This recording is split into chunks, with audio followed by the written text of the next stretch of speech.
sino ya aburre. Y bueno, pues da muchísima pena que un personaje como estos, que en algún momento fue el director de Notimex en tiempos salinistas, tenga que salir por esas puertas hacia el pastelazo, no investiga, no reportea, y bueno, pues un personaje que en lugar de enardecerte, mi querido Vicente, debería de darte una risa loca. Bueno, y ya chochea muy feo, hay que decirlo. No salió en tercer grado diciendo, ¿por qué Donald Trump habla del estado 51 hacia Canadá y no hacia México? Cosas tontas, pero yo también quiero escuchar la opinión de Toño antes de cerrar con este tema, porque escribe Raimundo Riva Palacio. Permítanme leerlo, ¿no? Para darle contexto a la gente. La titula República Bananera. La mañanera de López Obrador no pasaba por ningún control de seguridad y no estaba destinada únicamente a medios. Entraban todo tipo de personas, dice Raimundo Riva Palacio. El anuncio de la Casa Blanca de que se abrirían los briefings a periodistas independientes, influencers, creadores de contenido y de podcasts generó reacciones en México, donde se trazó una analogía con el sistema comunicacional y de gobierno del expresidente Andrés Manuel López Obrador. Una línea que impulsó el oficialismo en medios impresos y electrónicos fue registrado en el Bajo Reserva del Universal, que publicó que les habían confiado que la mañanera había triunfado en la Casa Blanca, exaltando la consagración como modelo de exportación del formato mañanero mexicano de Jesús Ramírez Cuevas y de su jefe Andrés Manuel López Obrador. La columna confidencial del Financiero agregó: así que a quemarle incienso al republicano, solo falta que ya también empiecen a hacer preguntas a modo, como los moléculas o los sin censuras. El Financiero lo registró bien, parece lo mismo, pero no es lo mismo. No es del todo nuevo lo que comenzó ayer en Washington, pero será institucionalizado y se mantienen diferencias fundamentales. La vocera de la Casa Blanca, Caroline Leavitt, que a sus 27 años es la más joven en haber ocupado ese estratégico puesto, la comunicación política ocupa 80% del trabajo diario de la presidencia de Estados Unidos, mencionó la incorporación de los nuevos medios digitales que tienen grandes audiencias y llegan a grupos que no se informan en los tradicionales, llamados legacy media, que han ido perdiendo confianza entre la gente, como registró en octubre una encuesta de Gallup que trajo a cuenta Leavitt. López Obrador y Ramírez Cuevas argumentaban lo mismo para justificar a sus youtuberos y medios digitales que, salvo excepciones, eran de carcajada. Leavitt anunció que en la medida que sean creadores de contenido noticioso y son periodistas legítimos e independientes, serían bienvenidos a la Casa Blanca. López Obrador y Ramírez Cuevas le abrieron las puertas a Palacio Nacional a periodistas ilegítimos, válgame Dios, ilegítimos en muchos casos y dependientes de la presidencia, por la vía de recursos directos que les inyectó el jefe de la propaganda del régimen a través de varias dependencias federales que, por sus responsabilidades, podían esconder los pagos o mediante prebendas de ingresos indirectos y tolerancia para que cobraran por preguntas pagadas por políticos, empresas o grupos de interés. En la Casa Blanca, lucrar con el espacio que les otorgan en el Salón de los Briefings James Brady, en honor al vocero del presidente Ronald Reagan, que recibió un disparo en la cabeza durante un intento de asesinato de su jefe en 1981, es imposible siquiera pensarlo.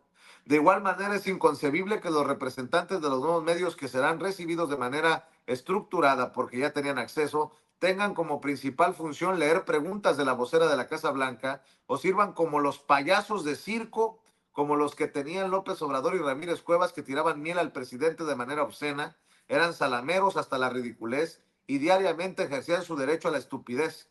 Por ejemplo, personajes como Carlos Pozos, que renació como Lord Molécula, sería imposible que existieran en los briefings. Pero después le saca. Habla de sin censuras, pero le saca. Habla de mí directamente, hijo de la chingada.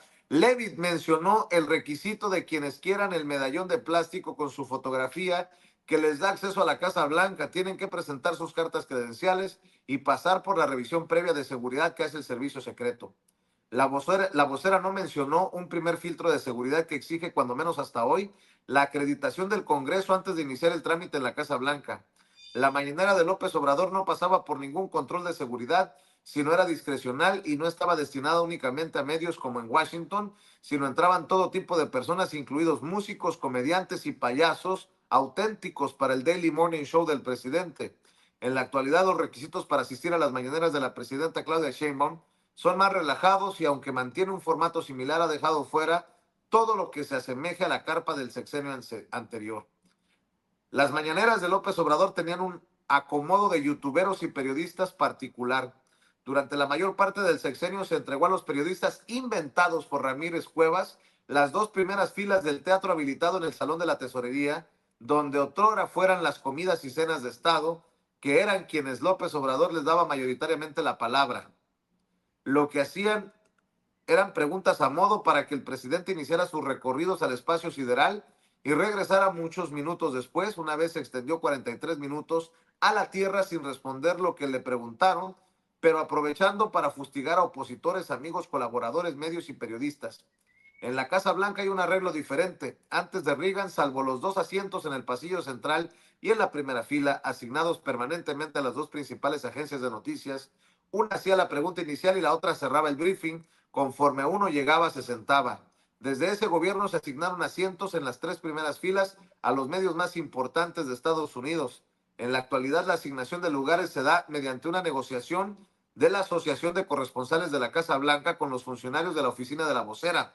Levitt, por lo pronto, no modificó el esquema y colocó a dos medios digitales, el liberal Axios y el trumpista Breitbart News, en los asientos que normalmente ocupaba el staff de la vocería. Breitbart lleva cubriendo la Casa Blanca más de 8 años y sus periodistas no incluyen farsantes como algunos de los inventos de Ramírez Cuevas. Los briefings son dados regularmente por la vocera y ocasionalmente pueden presentarse el presidente o funcionarios. Los briefings son ejercicios de información, comunicación y propaganda. Las mañaneras son ejercicios de difusión, comunicación, información, desinformación, propaganda, ataques y en el caso del expresidente de gobierno.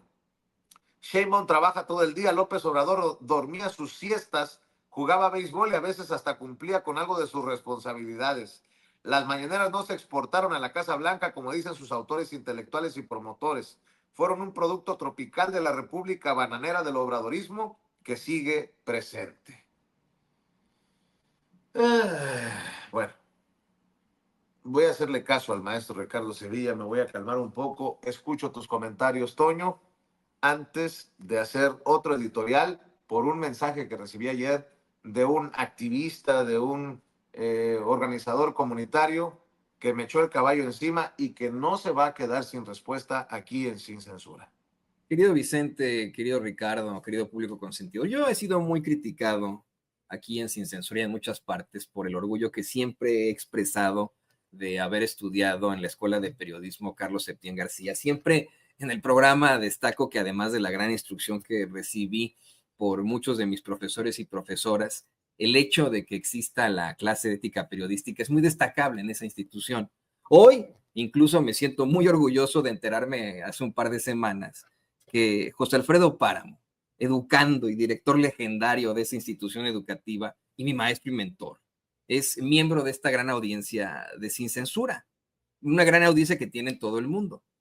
Pero si de algo me siento avergonzado al hablar de la Septien, es cuando pues digo que ahí también estudió alguien tan despreciable y asqueroso como Raimundo Riva Palacio. Y les quería mostrar algo que me llamó mucho la atención. Raimundo Riva Palacio nació en 1954, es mucho más grande que yo, tiene más o menos la edad de mi papá nació en el 55, y esto nos dice que él debió haber estudiado en la Septien a finales de los años 70, principios de los 80, se debió haber graduado cuando yo todavía ni nacía, yo nací en el 83. Esto para pues después convertirse en el director de Notimex durante el sexenio de Carlos Salinas de Gortari, por lo cual ha sido exhibido, bueno, pues hasta por debajo de la lengua. Le mandé a don David hace rato el registro que tiene de su cédula profesional ante precisamente el Registro Nacional de Profesiones de la Secretaría de Educación Pública, y me da mucho la atención que su licenciatura en periodismo, su cédula profesional se la dan hasta 2019. Estamos hablando de hace 6 años, cuando sabemos que efectivamente habrá terminado de estudiar a finales de la década de los 70, principios de los 80, y apenas ahora le dan su cédula profesional, apenas ahora obtiene la licenciatura en periodismo. Yo, miren, me gradué por ahí del 2006, 2007 más o menos, y me criticaban muchos compañeros porque me titulé hasta el 2014. Si usted me busca también ahí en el registro de profesiones, va a ver que me dan mi título como periodista hasta 2014, pero pues me llama la atención que ahora que se habla de periodismo, de los periodistas legítimos, que este hijo de la chingada, porque eso es lo que es pseudointelectual y pseudoperiodista, habla de payasos de circo, de farsantes, pues tendríamos que preguntarle como por qué si él es un periodista legítimo, si él no es un farsante, se tituló hasta 2019, pues ya a su avanzada edad.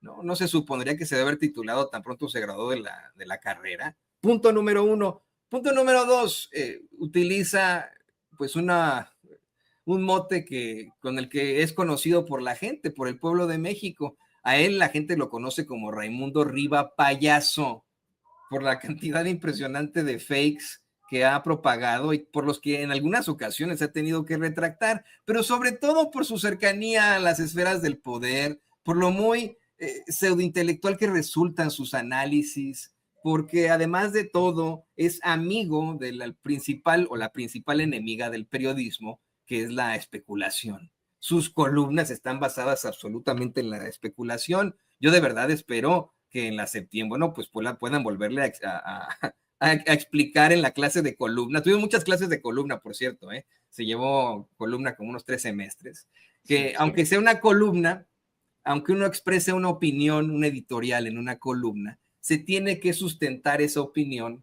con datos duros, con rigor periodístico, algo que este tipo no conoce y que, pues, simple y sencillamente por mera discriminación, me atrevo a decir incluso hasta racismo, nos ataca a nosotros en Sin Censura cuando nosotros sí somos periodistas. Nosotros hemos estado en los medios de comunicación corporativos durante algún tiempo, ahora nos dedicamos a la independencia y el hecho de que expresemos una opinión o una ideología no significa que seamos pagados como él. El León cree que todos son de su condición. Aquí en Sin Censura una y otra vez hemos expresado nuestro rechazo a la publicidad oficial. Y me sumo a esto que dices tú, Vicente Serrano, que demuestre que de alguna otra forma nos mandó Palacio Nacional a cubrir el juicio de su amigo Genaro García Luna. Aquí el periodista Francisco Cruz ha exhibido una y otra vez cómo es que el vocero no oficial de ese narcotraficante, que hoy purga una condena de casi 40 años acá en Estados Unidos,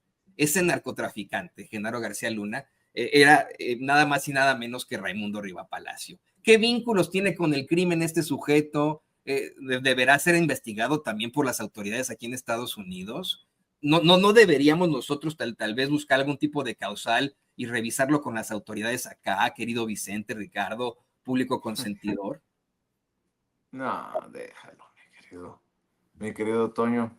Se queja de Carlos Pozos, pero él fue su profesor. Eso es muy extraño. O sea, esta escuela, yo diciendo de mi querido Toño, a mí la Carlos Septién siempre me ha parecido un asunto demencialmente ramplón, sobre todo en esta época, donde dan clases Pascal Beltrán del Río, donde da clases Raimundo Riva Palacio, y fueron profesores de este personaje al que ellos mismos ahora están criticando. Fíjate nada más, porque él va y se inscribe ahí, lo ha dicho en sus redes sociales, y sus profesores son estos. Entonces, si hubiera algo que reprocharle a ese personaje, sería justamente, pues, qué fue lo que le enseñaron, porque fueron sus profesores. Entonces, están lanzando piedras sobre su propia cabeza. Yo creo que hoy, lamentablemente, este personaje está completamente frustrado, enardecido, no se pone a hacer una columna, estas viejas columnas de las que habla Toño, que en algún momento se hicieron, que